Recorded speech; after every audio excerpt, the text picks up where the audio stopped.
Hello friends, आज की इस वीडियो में क्लास 8 की विज्ञान को संक्षेप में समझेंगे। पूरी विज्ञान को विस्तार में न पढ़ते हुए केवल किताब के महत्वपूर्ण बिंदुओं पर चैप्टर वाइज हम बात करेंगे कि हम पूरी विज्ञान को इसमें नहीं पढ़ेंगे, केवल इम्पोर्टेंट बातों के बारे में जानकारी देंगे। ठीक है, सेशन को स्टार्ट करें इससे पहले आपको बता दें कि यह वीडियो उनके लिए अधिक हेल्पफुल होगी कि जो यूपी बोर्ड के विद्यार्थी हैं और विज्ञान को रिवीजन के तौर पर संक्षिप्त में समझना चाह रहे हैं। और साथ ही आपको ये बता दें कि इस वीडियो में दी गई जानकारी उत्तर प्रदेश के बेसिक शिक्षा परिषद की कक्षा 8 की विज्ञान की किताब से ली गई है, इसलिए कोई डाउट नहीं होना चाहिए, ये यूपी बोर्ड के लिए बेस्ट होगी। तो हमारा जो विषय सूची है कक्षा 8 की विज्ञान का वो इस प्रकार से है। देखिए, टोटल हमारे विज्ञान कक्षा 8 की विज्ञान में 14 चैप्टर हैं, जिसमें एक परसिस्टी है। परसिस्टी पर ध्यान नहीं देंगे, पहले बात 13 चैप्टर हैं ओनली बस पढ़ने के लिए। ठीक है, तो 13 चैप्टर में क्या क्या दिया गया है संक्षेप में, हम उसको विस्तार में ना पढ़ते हुए केवल संक्षेप में समझेंगे। और देखिए, अगर आपको चैप्टर वाइज समझना है तो इसके ऊपर ऑलरेडी वीडियो बने हुए हैं, प्रत्येक चैप्टर को चैप्टर वाइज समझाया गया है। उनका लिंक आपको या तो डिस्क्रिप्शन में मिल जाएगा या फिर चैनल पर जाकर देख लें।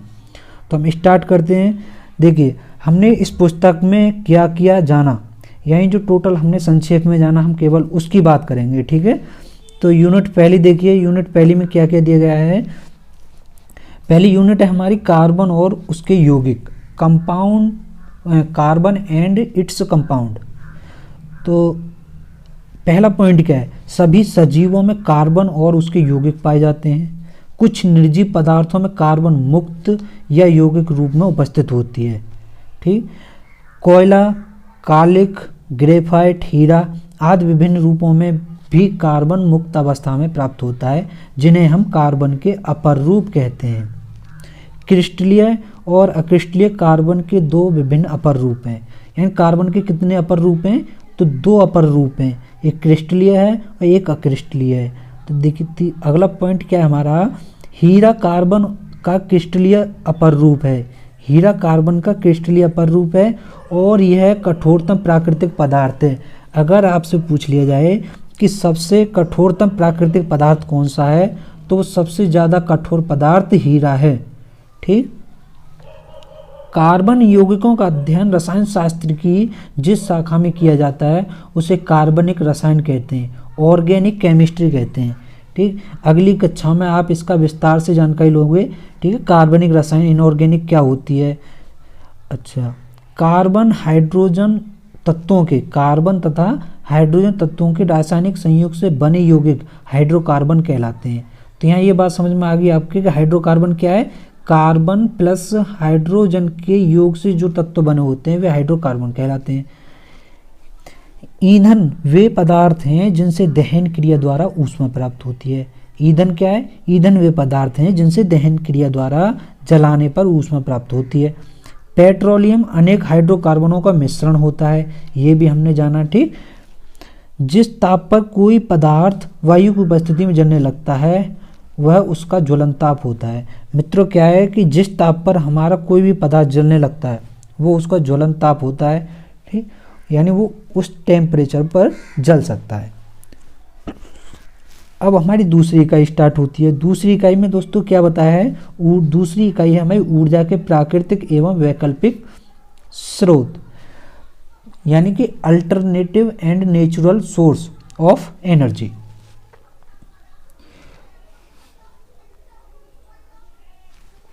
तो इकाई दूसरी में देखिए हमारे लिए बताया है, इकाई दूसरी पहला पॉइंट है इसका, सजीवों की ऊर्जा का प्रमुख स्रोत भोजन है।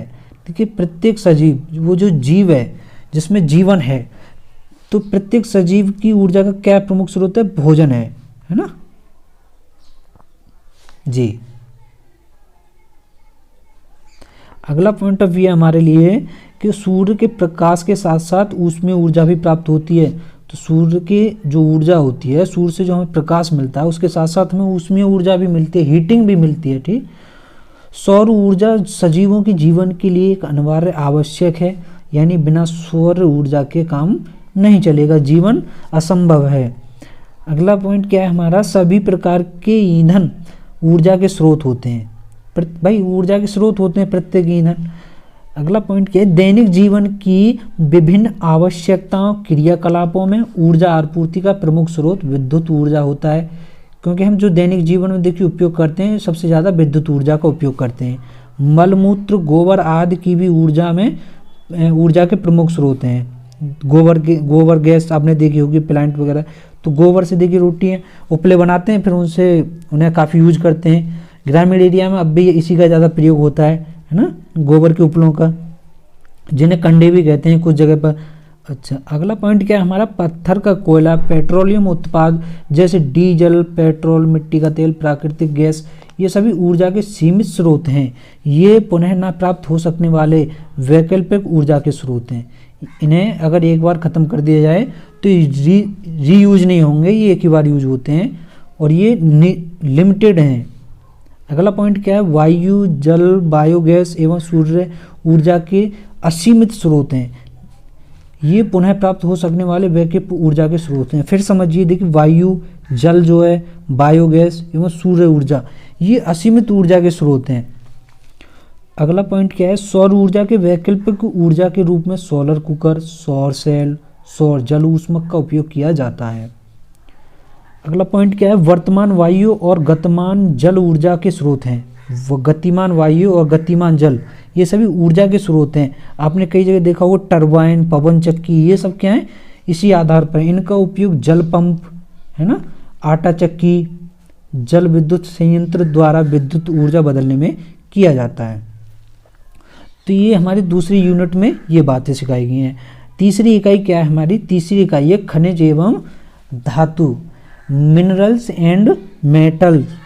तो मिनरल्स एंड मेटल में क्या है, देखिए इसका पॉइंट पहला समझिए, भूपर्पटी में प्राकृतिक रूप से पाए जाने वाले अकार्बनिक यानी ऑर्गेनिक तत्व अथवा यौगिकों को खनिज कहते हैं।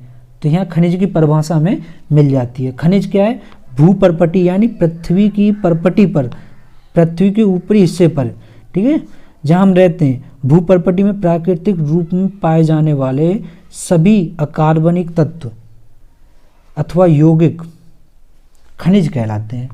अगला पॉइंट क्या है, ऐसे खनिज जिनसे धातु का निष्कर्षण अधिक मात्रा में, सरलता से और कम लागत में हो जाता है, वो अयस्क कहलाते हैं। अच्छा, अयस्क से अशुद्धि को दूर करके धातु को निकालने एवं शुद्ध करने का प्रक्रम धातु कर्म कहलाता है ना। अच्छा, धातु कर्म क्या होता है, तो अयस्क से अशुद्धि को दूर करके धातु को निकालने तथा शुद्ध करने का प्रक्रम जो होता है, जो प्रोसेस होता है, वो धातु कर्म कहलाता है। सांद्रण, निस्तापन, भर्जन, प्रगलन, शोधन, धातु कर्म प्रक्रम के ये विभिन्न चरण हैं। ठीक है, किसी भी धातु के शोधन के ये विभिन्न चरण हैं। पहले सांद्रण किया जाता है किसी भी अयस्क का, तो उसके बाद निस्तापन, उसके बाद भर्जन, प्रगलन, शोधन, उसके बाद धातु हमें प्राप्त होती है। अगला है सल्फाइड अयस्क का सांद्रण फेन प्लवन विधि द्वारा किया जाता है। तो ऐसा एग्जाम में कई बार पूछ लिया गया है, बड़ी बड़ी एग्जाम में भी, हाई स्कूल में भी। देखिए सल्फाइड अयस्क का सांद्रण कैसे किया जाता है कि फेन प्लवन विधि द्वारा, फेन प्लवन विधि द्वारा। अगला पॉइंट ऑफ व्यू क्या हमारा, जर्मेनियम, आर्सेनिक तथा एंटीमनी ऐसे तत्व हैं जिनमें धातु और अधातु दोनों के गुण पाए जाते हैं, इसीलिए इन तत्वों को उपधातु कहते हैं। तो उपधातु कौन कौन सी हैं, जर्मेनियम, आर्सेनिक व एंटीमनी, तीन धातु ऐसी हैं जिन्हें उपधातु कहा जाता है, यानी इनमें धातु के भी गुण होते हैं और अधातु के भी गुण होते हैं। अच्छा, धातु की सतह पर उसका यौगिक बनकर धातु की एक परत के रूप में उतरने से धातु का नष्ट होना संक्षारण कहलाता है। संक्षारण यानी किसी भी चीज़ का संक्षारण या खराब होना। अच्छा, अगला पॉइंट ऑफ व्यू क्या है, धातु में अन्य धातुओं अथवा अधातुओं की उचित मात्रा मिलाकर उसमें वांछित गुण धर्म प्राप्त किए जा सकते हैं, ऐसे मिश्रण को मिश्र धातु कहते हैं। तो मिश्र धातु की परिभाषा यहाँ से क्लियर हो जाती है। ठीक, अब अगला इकाई देखते हैं, अगली यूनिट में क्या है, मानव निर्मित वस्तुएं, है ना, मैन मेड गुड्स। तो गुड्स यानी वस्तुएं, मानव निर्मित वस्तुएं। तो अगली इकाई के बारे में समझते हैं। देखिए, तो इसमें देखिए हमारा पहला पॉइंट क्या है, पहला पॉइंट है मनुष्य की आवश्यकताओं की पूर्ति केवल प्राकृतिक संसाधनों द्वारा संभव नहीं है। जाहिर सी बात है, जब आबादी बढ़ती है तो फिर नेचुरल सी चीज़ों पर ही ध्यान नहीं दिया जाता, उन्हीं पर संभव नहीं है जीवन हमारा। अपनी आवश्यकताओं की पूर्ति के लिए मनुष्य प्रकृति में उपलब्ध संसाधनों द्वारा अनेक वस्तुओं सामग्री का निर्माण करता है। ठीक है, जैसे मान लिया हमने पंखा, बाल्टी, नॉर्मल सी चीज़ लेके चलिए आप, तो ये सब मनुष्य के द्वारा बनाई गई है ना, तो ये सब मानव निर्मित वस्तुएं कहलाती हैं। संश्लेषित रेशे उच्च अणुभार वाले बहुलक होते हैं। संश्लेषित रेशे कैसे होते हैं? जिनका उच्च अणुभार होता है, ठीक है, वो बहुलक होते हैं। अगला पॉइंट ऑफ व्यू क्या कहता है हमारा, रासायनिक रूप में असंतृप्त हाइड्रोकार्बन, असंतृप्त हाइड्रोकार्बन, एथिलीन, एसिटिलीन आदि के उच्च अणुभार के बहुलक प्लास्टिक पदार्थ होते हैं। अब देखिए प्लास्टिक कैसे बनता है, तो ये इस प्रकार से बनता है, यहाँ ये परिभाषा सिद्ध हो जाती है कि एथिलीन व एसिटिलीन इनसे मिलकर के बनता है, इनके बहुलक का मिलकर के बनता है। ठीक है जी। और देखिए चौथी इकाई में ये दिया गया हमारा और पॉइंट ऑफ व्यू, कांच धातुओं के सिलिकेटों का मिश्रण होता है, विलयन होता है। कांच कोई एक धातु नहीं है, कांच एक धातु नहीं है, धातुओं के सिलिकेटों का मिश्रण होता है। गर्म करने पर कांच नरम हो जाता है। ठीक है, गर्म करने पर कांच नरम हो जाता है।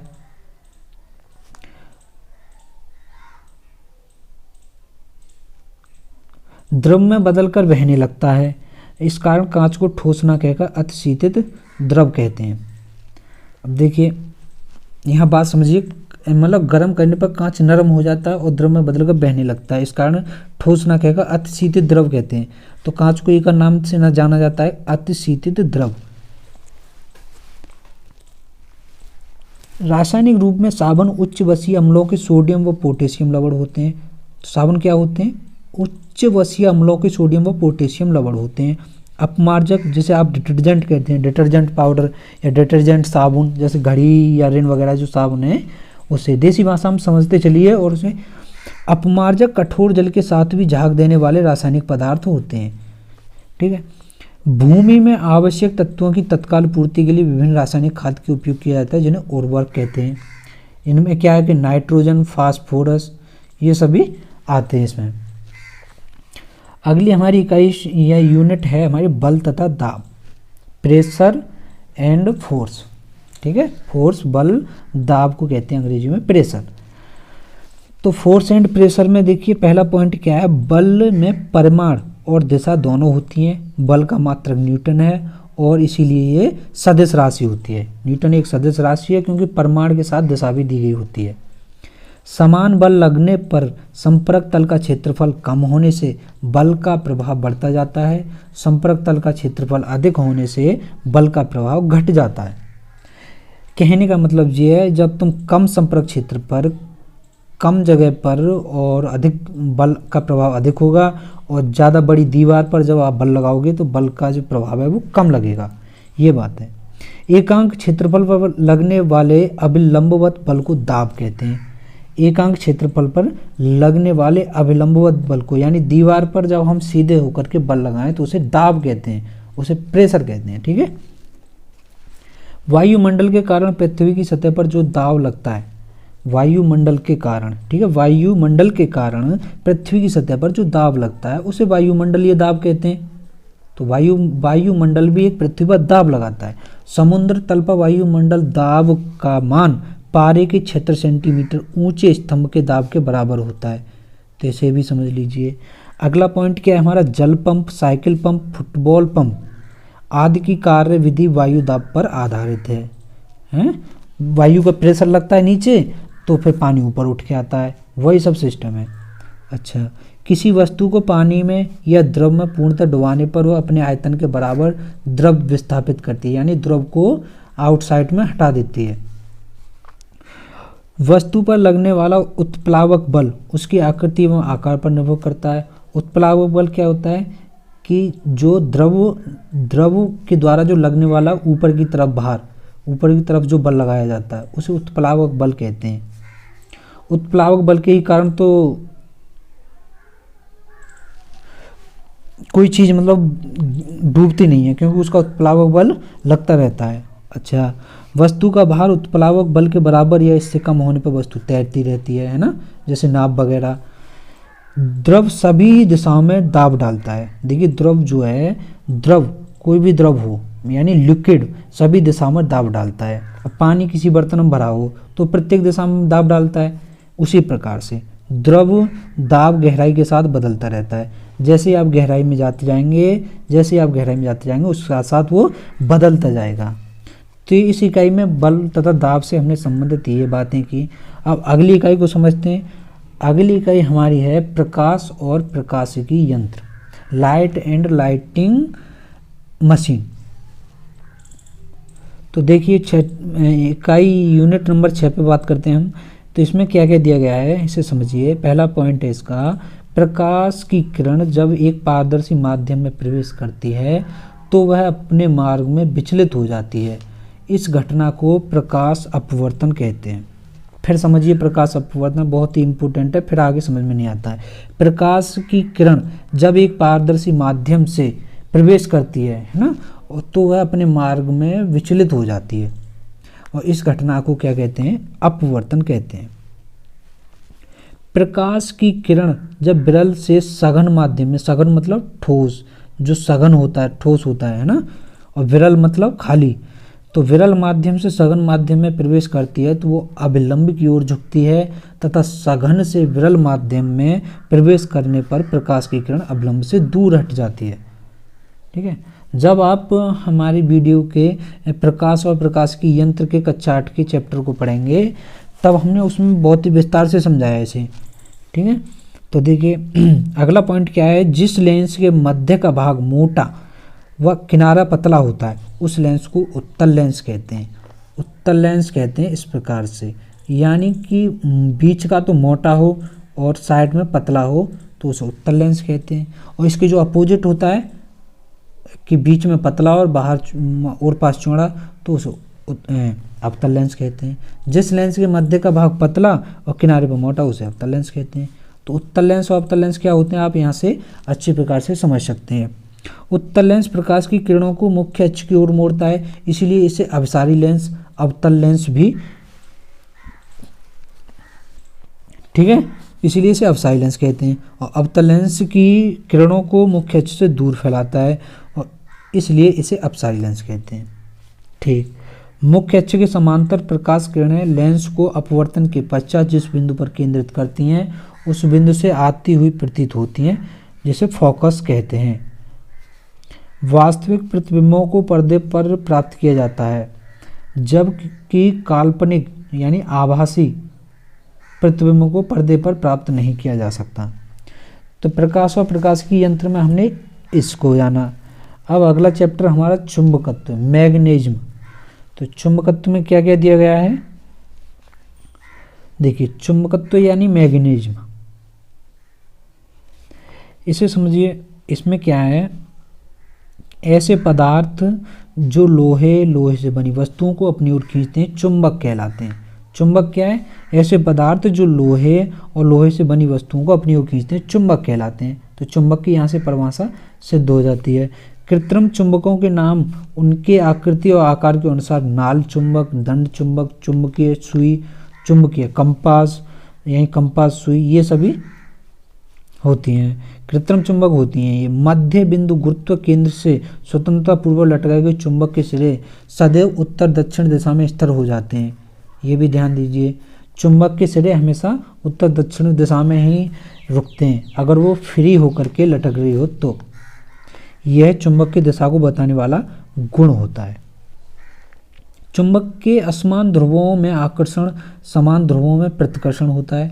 यानी कि जब असमान होंगे वो यानी अपोजिट होंगे तो एस और नॉर्थ होते हैं चुंबक में, दो हिस्से होते हैं, दो पोल होते हैं। तो दो पोल यानी कि दो ध्रुव होते हैं। जब एस और एन एक दूसरे की ओर आएंगे तो आकर्षण होगा, यानी वो एक दूसरे की ओर आएंगे।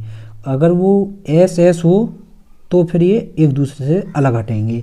तो इसे कहते हैं आकर्षण और प्रतिकर्षण, चुंबक का नियम। अच्छा, अगला पॉइंट क्या है हमारा, चुंबक के चारों ओर का वह क्षेत्र जिसमें चुंबकीय प्रभाव का अनुभव होता है चुंबकीय क्षेत्र कहलाता है। तो चुंबकीय क्षेत्र क्या होता है? ये चुंबक का वो क्षेत्र जिसमें चुंबक के चारों ओर का चुंबकीय प्रभाव अनुभव हो सके। चुंबक का चुंबकीय क्षेत्र उसके ध्रुवों की प्रबलता प्रेक्षक की दूरी पर निर्भर करता है। ठीक है, उसके ध्रुवों की प्रबलता कितनी है और प्रेक्षक उससे कितनी दूर है, यानी देखने वाला उससे कितनी दूर है। किसी चालक तार में विद्युत धारा प्रवाहित करने पर उसके चारों ओर विद्युत क्षेत्र उत्पन्न हो जाता है। तो उसे कृत्रिम चुंबक इस प्रकार से ही बनाए जाते हैं। तो यह चुंबकत्व तो खत्म होता है और अगला हमारा चैप्टर स्टार्ट होता है 8वां। तो देखिए 8वीं इकाई क्या है? सूक्ष्म जीवों की दुनिया। इसे कहते हैं अंग्रेजी में माइक्रोब वर्ल्ड। सूक्ष्म जीव यानी माइक्रोब। तो पहला पॉइंट क्या है? जिन जीवों को देखने के लिए सूक्ष्मदर्शी यंत्र की आवश्यकता पड़ती है उन्हें सूक्ष्म जीव माइक्रोब कहते हैं और इनकी दुनिया को वर्ल्ड माइक्रोब वर्ल्ड कहते हैं। अब तक ज्ञात, देखिए हाँ, अब तक ज्ञात दूसरा पॉइंट है इसमें, अब तक ज्ञात सूक्ष्म जीवों के 5 समूह हैं। सूक्ष्म जीव प्रोटोजोआ, शैवाल, कवक, जीवाणु और विषाणु। तो ये 5 वर्ग हैं सूक्ष्म जीवों के। सूक्ष्म जीव सर्वव्यापी हैं, यानी सूक्ष्म जीव प्रत्येक जगह पर मिलते हैं। आकाश, अंबर, धरती, पाताल सब जगह सूक्ष्म जीव।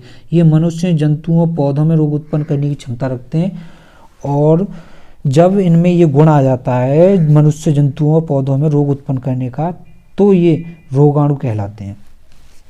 कुछ सूक्ष्म जीव लाभदायक भी होते हैं। ठीक है, ऐसा नहीं है सारे सूक्ष्म जीव, कुछ सूक्ष्म जीव लाभदायक भी होते हैं जिनकी सहायता से हम दवाइयाँ वगैरह बनाते हैं। तो अगली इकाई हमारी क्या है? अगली इकाई विद्युत धारा, इलेक्ट्रिक करंट, 9वीं इकाई है। ठीक है,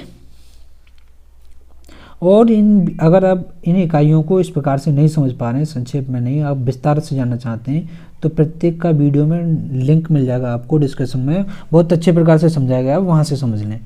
फिलहाल तो हम संक्षेप में ही समझेंगे सबको।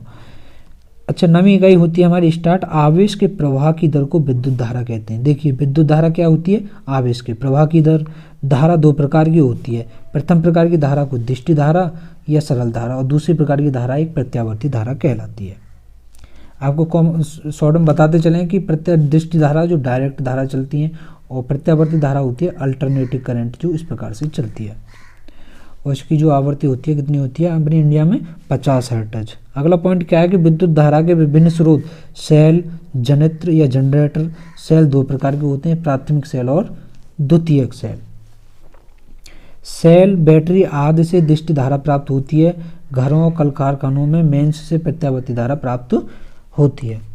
किसी चालक के सिरों का विभवांतर 1 वोल्ट होगा यदि चालक के एक सिरे से एक दूसरे सिरे तक 1 कूलाम आवेश लाने में 1 जूल कार्य करना पड़े। तो एक विभवांतर क्या होगा? यहाँ से इसकी परिभाषा निकल आती है। अगला पॉइंट क्या है? विद्युत सेल के संपूर्ण प्रपथ में 1 कूलाम आवेश प्रवाहित करने के लिए सेल से जो ऊर्जा प्राप्त होती है उसे सेल का विद्युत वाहक बल कहते हैं। तो यहाँ ये परिभाषा सिद्ध हो जाती है कि विद्युत वाहक बल क्या है। अगला पॉइंट ऑफ व्यू क्या है? देखिए चालक का वह गुण जिसके कारण वह प्रवाहित होने वाली धारा के प्रवाह में अवरोध उत्पन्न करता है प्रतिरोध कहलाता है, रेजिस्टेंस कहते हैं इसे। ठीक है, तो प्रतिरोध यानी चालक का वह गुण जिसके कारण प्रवाहित होने वाली धारा में अवरोध उत्पन्न करे, उसे रोके। अगला पॉइंट क्या है? किसी चालक के सिरों पर 1 वोल्ट विभवांतर प्रवाहित हो तो चालक का प्रतिरोध 1 ओम होगा। अच्छा, ऐसी युक्ति को जिसमें सौर ऊर्जा से विद्युत ऊर्जा प्राप्त होती है सोलर सेल कहते हैं। सोलर सेल यानी सोलर सिस्टम, सूर्य प्लेट होती है, सूर्य प्लेट, तो उन्हें सोलर सेल कहा जाता है। अगला है हमारा, अगला इकाई स्टार्ट होती है 10वीं। तो देखिए 10वीं इकाई क्या है? अनुकूलन एवं जैव विकास। इसे अंग्रेजी में क्या कहते हैं? अनुकूलन एवं जैव विकास को अंग्रेजी में कहते हैं एडप्टेशन एंड बायो डेवलपमेंट। तो अनुकूलन यानी एडप्टेशन, ठीक है, और जैव विकास यानी बायो डेवलपमेंट। तो इसका पहला पॉइंट समझिए, प्रत्येक जीवधारी एक विशेष प्रकार के पर्यावरण में रहता है। प्रत्येक जीवधारी एक विशेष प्रकार के पर्यावरण में ही रहता है। ऐसा तो है नहीं है इंसान समुद्र में रहे हैं, समुद्र में तो भाई मछली रह सकती है। तो मतलब अगला पॉइंट क्या है, पर्यावरण के अनुसार जीवधारी में शरीर को ढालने की क्षमता को अनुकूलन कहते हैं। प्रत्येक जीवधारी में अनुकूलन होता है। अनुकूलन की क्षमता के कारण, देखिए अनुकूलन की क्षमता के कारण कालांतर में अनेक प्रजातियां विलुप्त हो गई, अनेक जातियों की उत्पत्ति हुई है। ये अनुकूलन के ही कारण हुई है। कालांतर में जीवों की संरचना कार्य प्रणाली में हुए परिवर्तन को जैव विकास कहा जाता है। यानी जीवों में जो विकास होता है, जिनमें परिवर्तन होता है, उसे जैव विकास कहते हैं। जैव विकास के अनेक अनेक प्रमाण हैं जैव विकास को व्याख्यात करने के लिए, जैसे डार्विनवाद, लेमार्कवाद, इन्होंने काफ़ी इसके प्रमाण दिए हैं। तो अनुकूलन और जैव विकास से यही पॉइंट बनते हैं। अगला हमारा इकाई क्या है कि जीवन की प्रक्रियाएं। तो जीवन की प्रक्रियाएं यानी लाइफ प्रोसेस क्या क्या है, तो लाइफ प्रोसेस के बारे में देखिए। इसमें पहला पॉइंट है हमारा, सभी जीवधारियों के जीवन की आधारभूत प्रक्रियाएं होती हैं। पोषण, श्वसन, उत्सर्जन, परिसंचरण, परिवहन, नियंत्रण व समन्वय, वृद्धि और प्रजनन, ये सभी आधारभूत प्रक्रियाएं ये प्रत्येक जीव में पाई जाती हैं। ठीक है, ऐसा नहीं है उस जीवधारी में ये प्रक्रिया नहीं हो। वृद्धि भी करेगा, प्रजनन भी करेगा, नियंत्रण भी करेगा, समन्वय, उत्सर्जन, स्वजन और पोषण, यानी वो खाना भी खाएगा। ठीक है, तो ये सभी उसकी आधारभूत प्रक्रियाएं होती हैं। अगला पॉइंट क्या है कि पृथ्वी के जीवों के लिए भोजन के प्राथमिक उत्पाद हरे पेड़ पौधे होते हैं तथा ऊर्जा का प्रथम स्रोत सूर्य होता है। हरे पेड़ पौधे स्वपोषी होते हैं। समस्त जंतु एवं कुछ पौधे परपोषी होते हैं। तो कुछ पौधे भी ऐसे होते हैं जो जीवों को खाते हैं, परपोषी जंतु कहलाते हैं शाकाहारी, मांसाहारी, सर्वाहारी। अच्छा, परपोषी वनस्पतियां सामान्यतः परजीवी, अपघटक और मृतजीवी होती हैं। तो जीवन की प्रक्रिया लाइफ प्रोसेस में केवल यही था। और अगला हमारा इकाई स्टार्ट होती है 12वीं। 12वीं इकाई को देखते हैं। यहाँ पर 12वीं की इकाई क्या है, रक्त की संरचना यानी कि ब्लड स्ट्रक्चर और रक्त वर्ग, blood group and blood transfusion, रक्त आदान, ट्रांसफ्यूजन, रक्त का आदान कैसे होता है। ठीक है, तो देखिए इसमें पहला पॉइंट क्या है, रक्त में प्लाज्मा तथा रक्त कणिका होती हैं। WBC, RBC इस प्रकार से होती हैं। तो ये रक्त कणिका होती हैं। रक्त कणिका 3 प्रकार की होती हैं। देखिए, लाल रक्त कणिका RBC, रेड ब्लड और सेल्स, है ना, तो RBC। ऐसे ही होती है WBC, श्वेत, और ये है प्लेट्स। प्लेट्स के बारे में आपने देखा होगा, कई लोगों को डेंगू वगैरह हो जाता है तो उस समय प्लेट गिर जाती हैं, तो इन्हीं की कमी हो जाती है। शरीर में लाल रुधिर कणिका ऑक्सीजन का परिवहन, श्वेत रुधिर कणिका रोगाणुओं का भक्षण और प्लेट्स रक्त स्राव की जमने में सहायक होती हैं। तो आपने इन तीनों का कार्य देखा। तीनों का कार्य क्या है कि शरीर में लाल रुधिर यानी RBC का कार्य ऑक्सीजन का परिवहन और WBC का कार्य रोगाणुओं का भक्षण और प्लेट्स का कार्य रक्त स्राव में जमने में सहायक। रुधिर वर्ग 4 प्रकार के होते हैं, A वर्ग, B वर्ग, AB वर्ग और O वर्ग। ठीक है, A group, B group, AB और प्लस O ग्रुप। तो ये 4 ग्रुप होते हैं रुधिर वर्ग के, यानी ब्लड ग्रुप। अगला पॉइंट क्या है हमारा, शरीर में रुधिर की कमी होने के कारण एनीमिया नामक रोग हो जाता है। कौन सा, एनीमिया नामक रोग हो जाता है। इसके अलावा AIDS, hepatitis B, malaria, dengue, encephalitis आदि रक्त के संक्रमण से फैलने वाले रोग हैं। ये रक्त के द्वारा फैलने वाले रोग हैं। अगला हमारा इकाई है हमारी कंप्यूटर नेटवर्किंग एंड इंटरनेट। इसे समझिए, कंप्यूटर नेटवर्क आपस में जुड़े हुए कंप्यूटरों का एक जाल है जो भौगोलिक रूप में अलग अलग रखे होते हैं। इंटरनेट देश विदेश में रखे कंप्यूटरों की नेटवर्किंग है, सैटेलाइट के माध्यम से जुड़े होते हैं ये। अच्छा, अगला पॉइंट क्या है, सर्वर कंप्यूटर का प्रोग्राम है, नेटवर्क में स्थित किसी अन्य कंप्यूटर का प्रोग्राम को सेवा प्रदान करता है। कंप्यूटर के माध्यम से सूचनाओं का आदान प्रदान व ईमेल कहलाता है। सूचनाओं का आदान प्रदान क्या कहलाता है, ईमेल कहलाता है। तो दोस्तों इसमें बस यही समाप्त करते हैं। अच्छा, क्लास 6, क्लास 7, क्लास 8 और इससे रिलेटेड कोई भी और क्लास 9, 10th, 11th, 12th, तो C12 पर अड्डा C12 पर आपको सब कुछ मिलेगा। इससे रिलेटेड जो भी महत्वपूर्ण होगा आपके लिए हम प्रोवाइड करवाते रहेंगे। वीडियो को जरूर शेयर करें जिनके लिए इसकी ज़रूरत हो उनके लिए। वीडियो को देखने के लिए आपका बहुत बहुत दिल से धन्यवाद।